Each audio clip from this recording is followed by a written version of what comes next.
UCEMICH presenta entrevistas, opinión política, reportajes, ciencia y tecnología, arte y cultura, todo esto y mucho más en Espacio UCEMICH. Hey, ¿qué onda? Y bienvenidos a Espacio UCEMICH. Yo soy Jesus. Y yo, José Manuel. Y bueno, José Manuel, ¿con qué vamos a empezar el programa el día de hoy? Claro que sí, comenzaremos con Por si fuera de su interés con el doctor Javier Rosiles, quien nos hablará de las elecciones del Estado de México y Coahuila. Qué interesante, vamos a verlas, ¿no? Vamos a verlo. Vamos a verlas.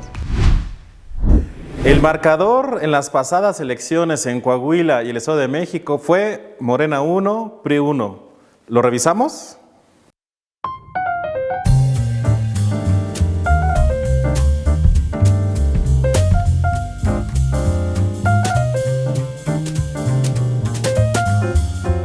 ¿Qué tal? ¿Cómo están?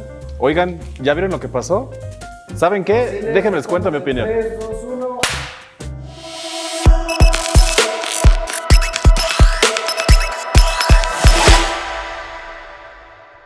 Hola, ¿qué tal? ¿Vieron las elecciones? ¿Vieron lo que pasó en las elecciones del pasado 4 de junio en Coahuila y el Estado de México? No, no pagué cable. ¿A poco no vieron nada? No, es más, se llevaron mi televisión, no sé, ¿cómo iba a ver? Bueno, pues estuvieron muy interesados, realmente muy interesantes, porque las elecciones que pasaron, pues marcan ya la ruta hacia el 2024. ¿Eso sí les interesa o tampoco? Sí, me preocupa el futuro de mi país. Claro, pues en el 2024 vamos a ver quién será el próximo presidente o presidenta de este país.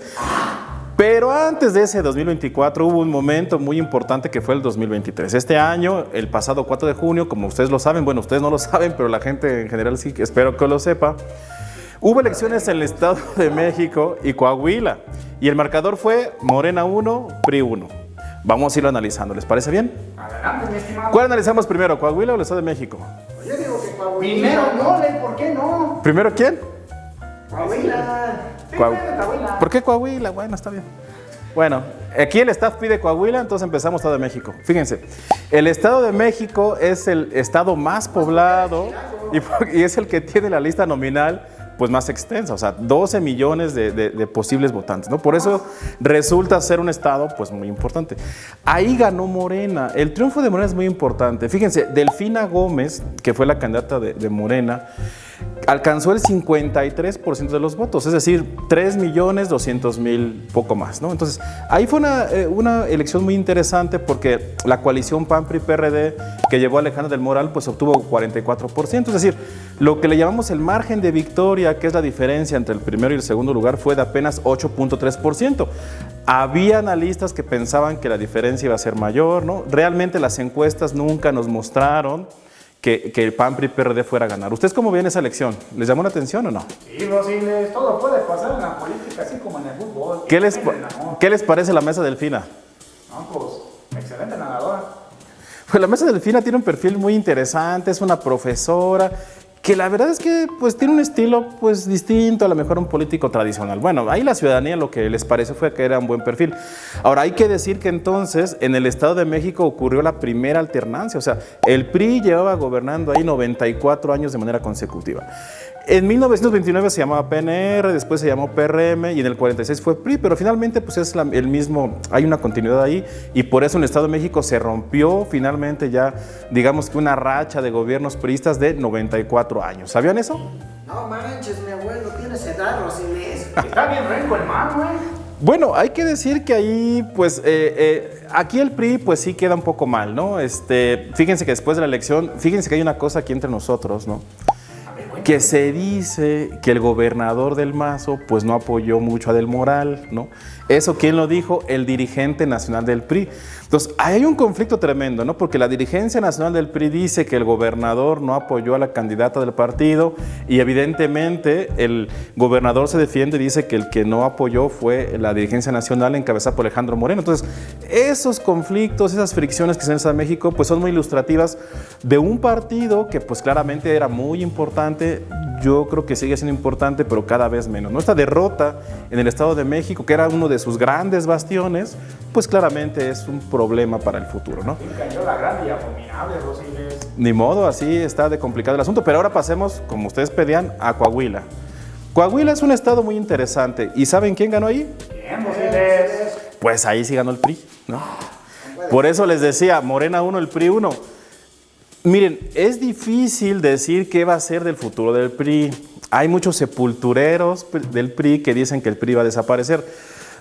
Yo no sé qué tanto. En el corto plazo yo creo que no va a desaparecer. En todo caso, si acaso se convirtió en un partido regional, como a lo mejor lo puede ser el Movimiento Ciudadano o el Partido Verde, ¿no? O sea, yo creo que tiene una estructura en varios estados. Por ejemplo, en Coahuila, fíjense, en Coahuila, al haber ganado el PRI, va a acumular 100 años de gobiernos ininterrumpidos, es decir, un siglo de gobiernos PRI en Coahuila. Así lo decidió la gente, ¿no? Más, esos pequeños. Pero fíjense, en Coahuila hay una cosa interesante. Manolo Jiménez, que era el candidato del gobernador, ahí sí claramente el gobernador, pues hubo un apoyo muy claro a su candidato, logró el 57% de los votos, una cosa así como 740,000 votos. Realmente Coahuila pues sigue siendo un bastión del PRI, aunque claramente no es lo mismo ganar 740,000 votos que los 3 millones y poco más de Delfina, ¿no? Pero yo creo que entonces en el corto plazo el PRI se va a mantener, pero fíjense, en Coahuila hay una cosa bien interesante. ¿Saben quiénes fueron los candidatos? Fíjense, ahí, Ilumíname. Lústrame. ahí la cuestión fue muy fácil. Armando Guadiana fue el candidato de Morena y logró el 21%, ¿no? Pero hay un asunto, que Ricardo Mejía y Lenín Pérez, es decir, en Coahuila realmente había 3 candidatos que tenían, digamos, cercanía con Morena, ¿vale? Entonces, esto hace que el voto pues se fragmentó, ¿no? Es decir, Manolo Jiménez, ¿no?, logró concentrar, me parece a mí, que digamos el voto antimorenista, ¿no?, que un poco está presente en Coahuila. Entonces, el asunto es que Armando Guadiana fue el candidato de Morena, pero entonces Ricardo Mejía, que fue subsecretario federal, no apoyó a Morena, sino que decidió ir por el PT, y Lenín Pérez, que también fue en su momento diputado federal por Morena, pues también decidió ir como candidato. Entonces, el voto se fragmenta finalmente en 3 liderazgos y eso hace que pues obviamente Morena pues se caiga. Hay una cosa bien interesante que no sé si observaron, que fue que ya casi en cuanto se acercaba la elección, la dirigencia nacional del Partido Verde y la dirigencia nacional del PT declinaron en favor de Guadiana, pero ojo, los candidatos decidieron seguir, ¿no? Entonces, ahí eso demuestra varios conflictos internos en Morena, ¿no? Morena no fue capaz en Coahuila de pues tener este control en la elección, ¿no? Es decir, se fragmentaron, se dividieron, hubo ahí fracturas, y eso me parece que facilitó mucho el triunfo de Manolo Jiménez, ¿no? ¿Cómo ven esa división en Morena? A ver. Ya no manches, Rosiles. No Tiene un manches. apellido bien raro. No pueden controlar al caballo. Aparte, hermano. uno tenía el nombre de un líder comunista antiguo. Eso no sirve. Y aparte esos Mejías que han causado muchos problemas. Ya tenemos aquí el antecedente en esta región. Bueno, Coahuila es un estado muy interesante que impide que uno se detenga, o sea, complica mucho el balance del PRI, porque pues si finalmente un estado como Coahuila, pues no es para menospreciarlo, o sea, es un estado importante y entonces, pues bueno, el PRI lo gana. Hay que decir lo que fue el PRI, ¿no? Por ejemplo, no sé si sabían, pero el PRD, de hecho, no tiene registro en Coahuila, ¿no? Nada más le sumó ahí el membrete a esta alianza, ¿no? Pero en fin, pues ahí está la situación. Entonces, bueno, otra cosa finalmente que decir, los 16 distritos de mayoría relativa en que se divide Coahuila, los ganó el PRI, ¿eh? O sea, Morena no fue capaz de ganar ni siquiera uno solo. Pero bueno, entonces ahí, si ustedes me dicen qué tan fuerte es el PRI, bueno, en Coahuila es muy fuerte. A nivel nacional habría que analizarlo estado por estado, ¿no? Pero bueno, entonces el asunto es que la elección del 2023, del pasado 4 de junio, en donde Morena gana una entidad y el PRI gana otra, pues finalmente ya marca el rumbo hacia las elecciones de 2024, que pues obviamente serán más interesantes porque ahí se elegirá, fíjense, no solamente la elección presidencial al próximo presidente o presidente de la República, sino también 9 gubernaturas, 8 en estados y además de la Ciudad de México. Entonces va a estar muy interesante ver qué es lo que pasa ahí, ¿no? Pero eso lo podemos ver en otro momento, ¿no? Entonces, ojo con lo que pasó en el 2023, porque ahí nos va a dar una idea de cómo llega Morena en particular y cómo llega el PRI, el PRD, el PAN, pues que son una oposición que hasta el momento luce un poco debilitada, ¿no? Pero entonces, el 2023 fue un primer pasito, o fue la última aduana, digamos, antes del 2024, y pues vamos a ver qué es lo que ocurre después, ¿no? ¿Qué les parece? Muy Muy bien, interesante, Rosiles. Rosiles. Aunque debo decir que escucharte me hace reconsiderar mi tratamiento contra la depresión, mano. Bueno, pues ya después hablaremos de las corcholatas que están en Morena. Sí, es. Ya solamente hay un proceso bien interesante para ver cómo se eligen. Ya platicaremos de eso. Pero bueno, esto se los cuento solo por si fuera de su interés. Bien, Rosiles. Muy bien, Ahora Rosiles, sí, lánzate muy como bien. candidato independiente. Con esos tienes, das un paso brillante. No le cambies. Sigue disfrutando de Espacio UCEMICH. Continuamos con más Espacio UCEMICH. Regresamos del corte y platícanos, Jesus, ¿qué veremos a Pues continuación? ahora tendremos la cápsula Deportes UCEMICH, donde conoceremos sobre el entrenamiento Tabata. Vamos a verla, ¿no? Vamos a verla. Hola, bienvenido una vez más a Deportes UCEMICH.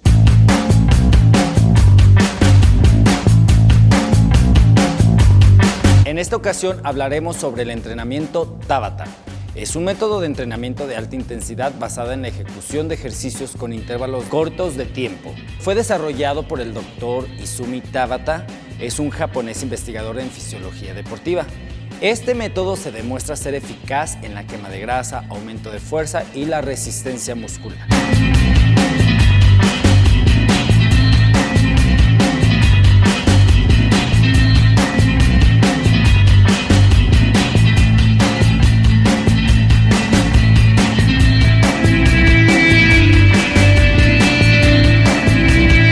La estructura del método Tabata está conformado de la siguiente manera: 20 segundos de trabajo intenso y 10 segundos de descanso. Esto se puede repetir varias veces durante un tiempo de 4 minutos, entrando el cuerpo en una postcombustión. Algunos de los beneficios que nos da el método Tabata son los siguientes. Es un método de entrenamiento muy versátil. Tiene gran variedad de ejercicios, por ejemplo, flexiones de brazos, sentadillas, burpees, saltos, lagartijas, abdominales, entre otros.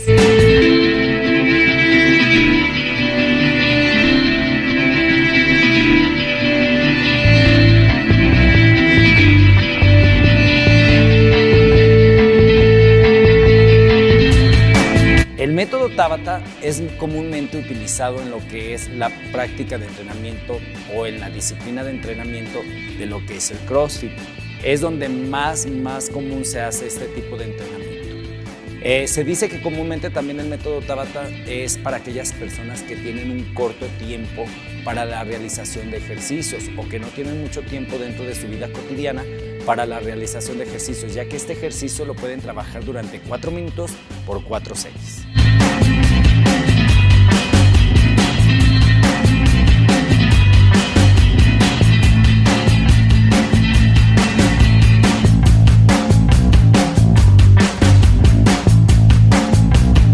Algunas de las recomendaciones que te puedo ofrecer o que te puedo decir es que es para personas con poco tiempo. El comienzo debe de ser despacio y ser progresivo en ir aumentando.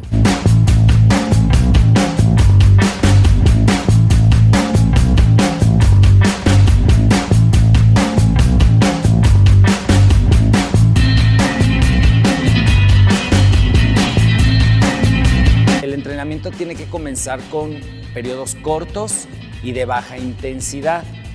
Tenemos que mantener la forma adecuada de los ejercicios y del entrenamiento. También tenemos que incorporar la variedad de ejercicios, como ya hicimos mención de algunos de ellos, que es los burpees, los saltos, las abdominales y algunos entre otros. También tenemos que descansar lo suficiente para dar la recuperación a nuestros músculos. Eso es de gran importancia. Siempre darle la recuperación necesaria. Trabajar un día sí, un día no, un día sí, un día no. También sabemos que el Tabata es sumamente efectivo, eficiente y seguro para todo tipo de personas, siempre tomando en cuenta que tus métodos de entrenamiento y tus técnicas de entrenamiento.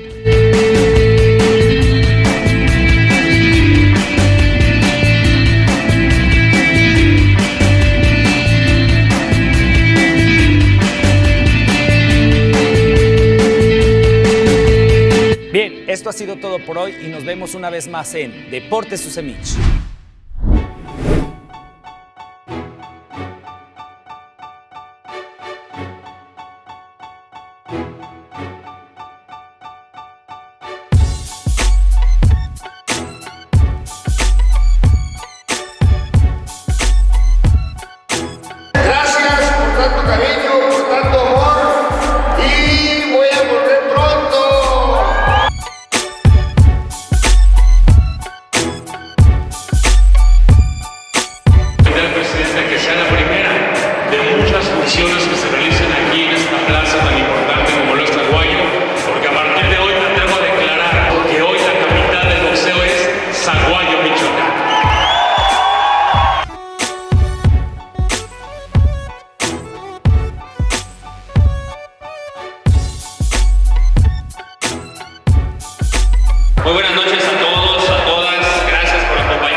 Sigue con nosotros en Espacio UCEMIC. Continuamos con más Espacio UCEMIC. Bueno, y finalizaremos el programa con Expedición Ciénega. ¿Qué conoceremos, Jesus? Pues vamos a conocer el acueducto del Capadero. Vamos a verlo, ¿no? Vamos a verlo.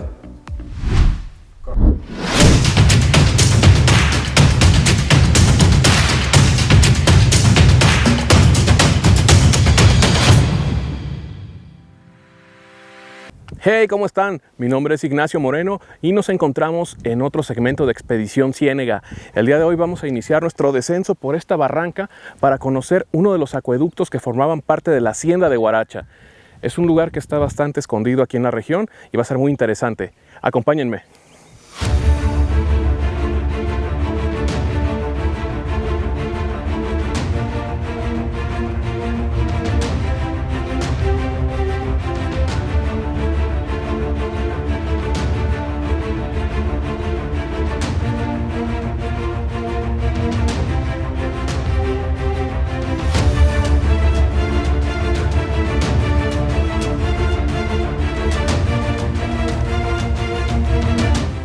Muy bien, hemos llegado ya al acueducto y nos encontramos en la población de Nicolás Romero.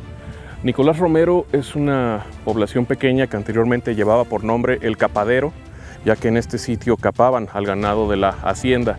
Anteriormente el lugar se conoció como el puerto de Aguindio. Los puertos, cuando hablamos de cerros, no se refiere a los puertos que podemos ver en el mar. Un puerto, cuando estamos en el cerro, se refiere al punto donde dos elevaciones se encuentran un llano, un plano. Esa es la característica geográfica que tiene este espacio.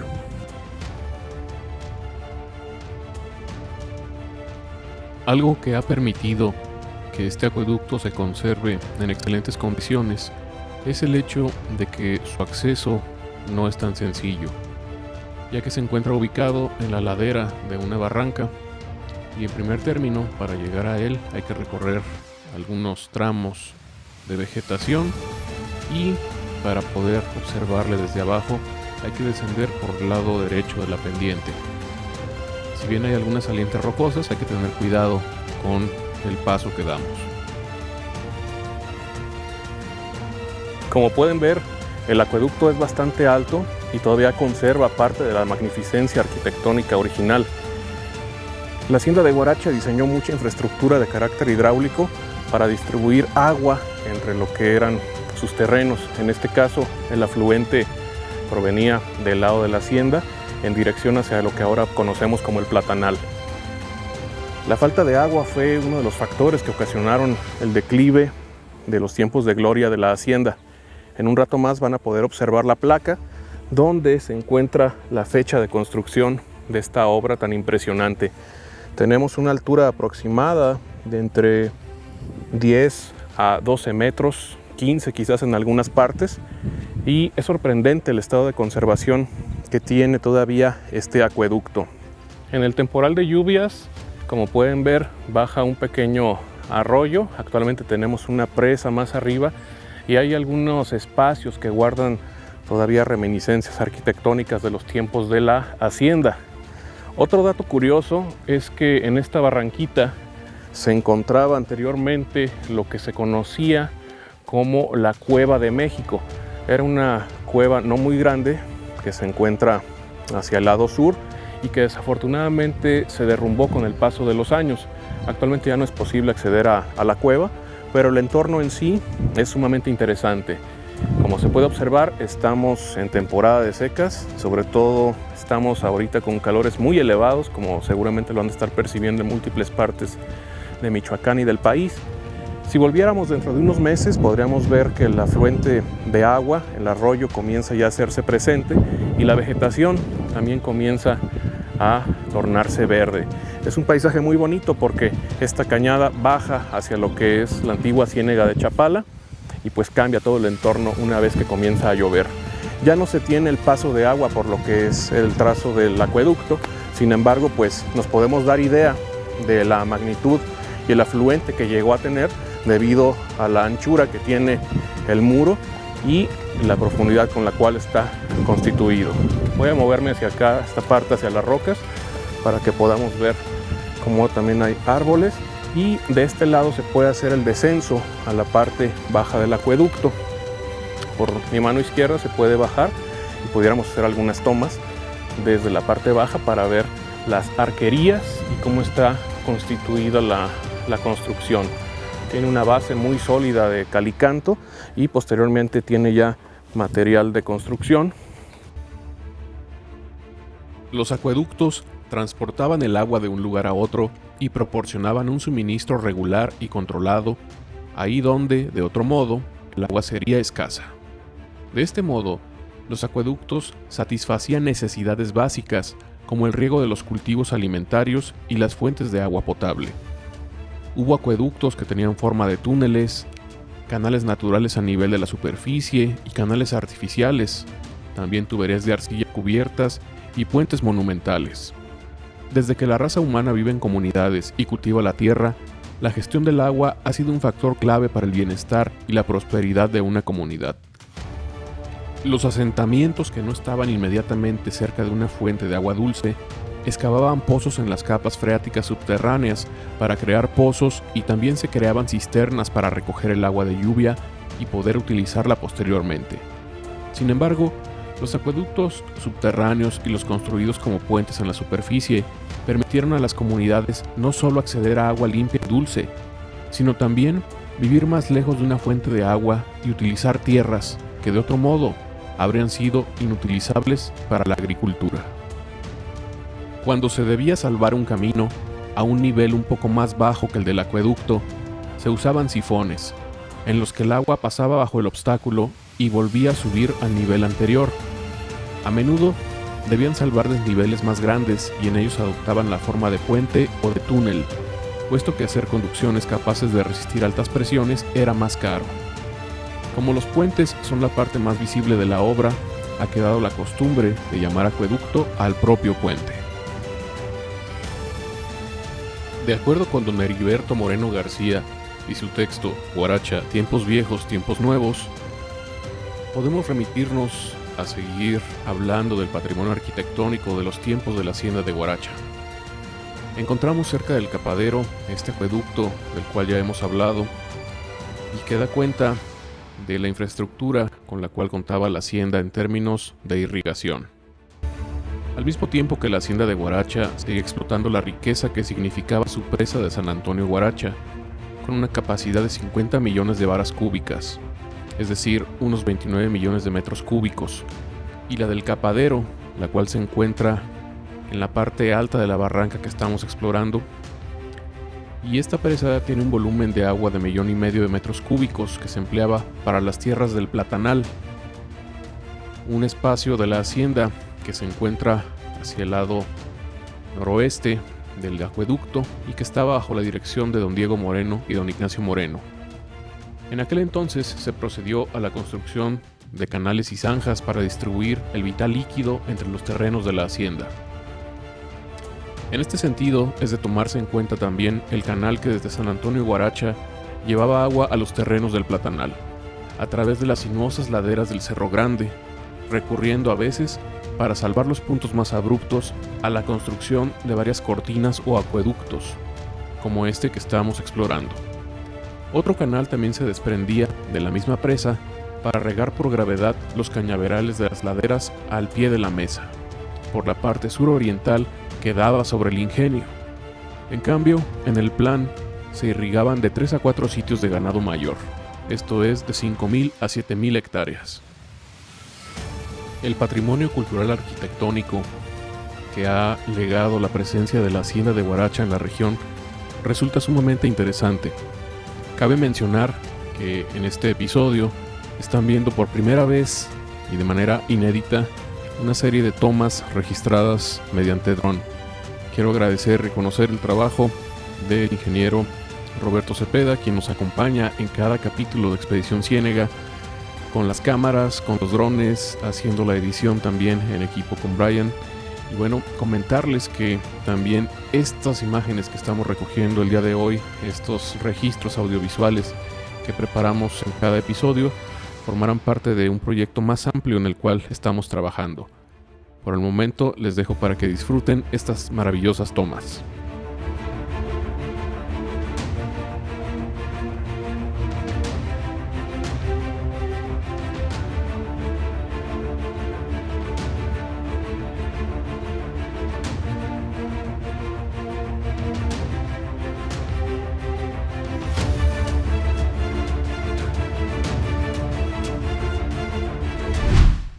Bueno, pues finalizó el programa, pero no olviden sintonizarnos la próxima semana a la misma hora por el mismo canal. Y no olviden seguirnos en nuestras redes sociales. Yo soy José Manuel y me encuentran en Instagram como José Habach.